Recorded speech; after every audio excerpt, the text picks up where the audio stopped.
예전 글 공부만 하고 살던 선비가 있었습니다. 그는 관직의 뜻이 있어 열심히 공부했지만 30이 넘어서도 과거 시험에 합격하지 못했죠. 그동안 부모님은 선비의 뒷바라지만 하다 그만 세상을 떠나고 말았습니다. 선비는 부모님이 세상을 떠나자 충격을 받고 집에서 두문불출하며 책만 읽고 지냈습니다.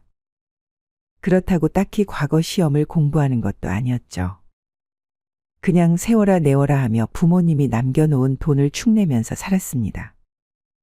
선비의 옆집에는 산에서 돌을 닦고 내려온 도사가 살았습니다. 그는 집에서 책만 읽고 사는 선비가 안타까웠기에 하루는 그를 불러 말했습니다. 자네, 이대로 홀로 늙어가기엔 시간이 아깝지 않나? 부모님도 자네가 이리 살기를 바라지는 않을 걸세.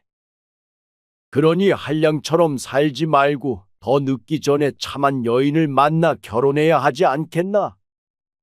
도사님, 저도 참한 여인에게 장가가고 싶은 마음은 굴뚝 같습니다.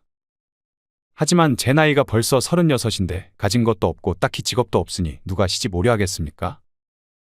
이보게, 내가 시키는 대로 하면 자네도 장가갈 수 있다네. 어떤가? 내가 시키는 대로 할 수 있겠는가? 당연하죠, 도사님. 저는 지금 찬밥, 더운 밥 가릴 처지가 아닙니다. 방법만 가르쳐 주신다면 꼭 그리하겠습니다. 도사는 손을 들어 손가락으로 앞산을 가리키며 말했습니다. 저 앞산 중간에 큰 연못이 있는데 자네는 매일같이 올라가 바가지로 연못에 물을 퍼내게나. 그리하면 신부를 얻을 수 있을 걸세. 선비는 말이 안 된다고 생각했지만 도력이 심상치 않았던 도사의 말을 믿고 따르기로 했습니다. 그리하여 매일같이 산에 올라가 연못에 물을 바가지로 퍼냈죠. 물론 하루 이틀 가지고 될 일이 아니었습니다. 한 달, 두 달이 지나고 드디어 연못의 바닥이 드러나기 시작했습니다. 선비는 기쁜 마음에 도사에게 달려가 이 사실을 말했습니다. 도사님, 내일쯤 연못에 바닥이 드러날 것 같습니다. 고생했구만 자네. 그러면 이제부터 내가 하는 말을 듣고 놀라지 말게나. 연못의 바닥이 드러나면 가운데에 여인의 시체가 보일 것이네. 그 여인을 옆에 양지 바른 곳에 묻어두고 큰 돌로 빚어 가나를 세워주게나. 그리하면 될 걸세. 네? 그럼 혹시 그 여인이 제 신부가 된다는 말씀이십니까? 아니, 아무리 장가가고 싶다고 해도 죽은 여인을 신부로 맞이하는 것은 아니지 않습니까? 정 아니라고 생각하는가? 그러면 내일 여인의 얼굴을 보고 결정하게나. 마음에 들지 않으면 그대로 돌아 나오면 되고, 마음에 들면 내가 말한 대로 하면 되네. 다음 날 산에 올라간 선비는 기어코 연못에 물을 다 퍼냈습니다. 연못 바닥에는 도사가 말한 대로 한 여인의 시체가 누워 있었습니다. 신기하게도 생전 모습 그대로였죠. 선비는 죽은 이와 살 생각이 없었기에 여인의 시체를 묻어주려 하였습니다. 하지만 가까이서 여인의 얼굴을 본 선비는 한눈에 반해버렸죠. 그녀는 이런 시골에서는 볼 수 없는 엄청난 미인이었습니다. 그리하여 선비는 여인을 옆에 있는 나무 아래에 묻어주고 비석을 세워줬습니다. 그러고 산을 내려와 집에 도착했는데 그를 기다리고 있던 도사가 선비를 불러세워 말했습니다. 집 안에 들어가면 아까 묻은 여인이 밥상을 차려놓고 자네를 기다리고 있을 걸세. 그러니 놀라서도 안 되고 말을 걸어서도 안 된다네. 그저 여인의 손목을 잡고 나가지 못하게만 하게나. 그리하면 그날부터 함께 살 수 있을 걸세. 그리고 한 가지 명심할 건 절대 그녀와 말을 섞으면 안 된다는 것이네. 그렇게만 한다면 그녀와 백년해로 할 수 있을 걸세. 집으로 들어가니 도사가 말한 대로 여인이 진수성찬을 차려놓고 선비를 기다리고 있었죠. 그리고 선비를 보자마자 무덤을 만들어주어 감사하다는 듯 큰 절을 하고는 뒤돌아 나가려고 하였습니다. 그때 선비가 여인의 손목을 잡고 나가지 못하게 막았죠.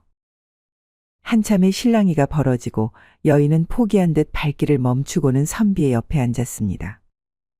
그러자 선비는 여인을 당겨 품에 안았습니다.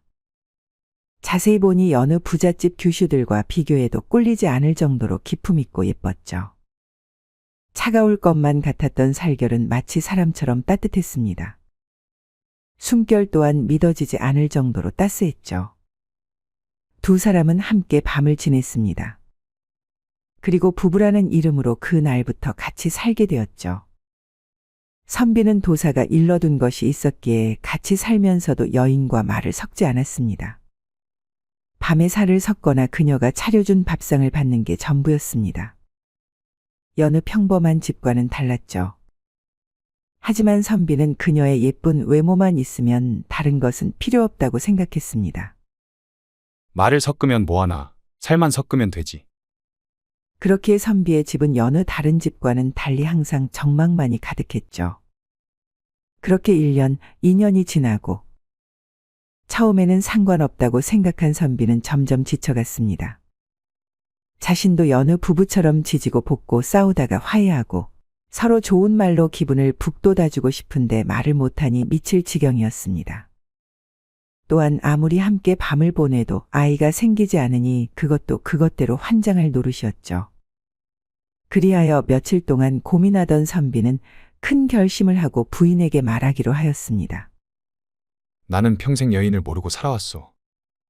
그러다가 부인을 만나게 되어서 얼마나 감사한지 모르오.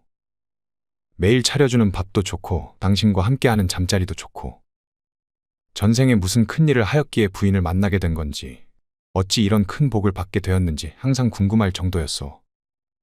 그리하여 아무 말도 않고 함께 있기만 해도 행복했다오. 하지만 이제는 지친 것 같소. 나도 남들처럼 얘기하면서 알콩달콩 살고 싶은데 그리하지 못하니 죽을 것만 같소. 물론 부인이 싫다는 것이 아니오.